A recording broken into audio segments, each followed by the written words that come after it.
ம்.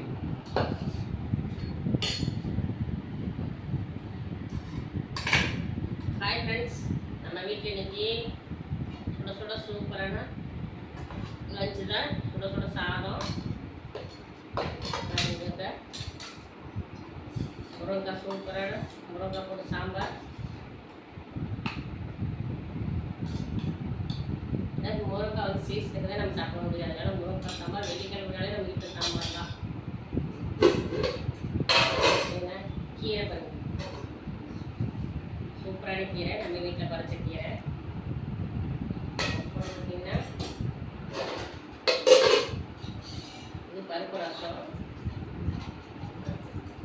பருப்பு ரசம் சூப்பராக. அப்புறம் தயிர் போடலை, பாக்கெட் தயிர் தான். ஃப்ரெண்ட்ஸ் வாங்க ஃப்ரெண்ட்ஸ், சாப்பிட்லாம். நானும் சாப்பிட்றேன், நீங்களும் வாங்க சேர்த்தே சாப்பிட்லாம். கீரை இருக்குது, சாம்பார் இருக்குது. ஓகே ஃப்ரெண்ட்ஸ், பிடிச்சிருந்தா லைக் பண்ணுங்கள். பாய்.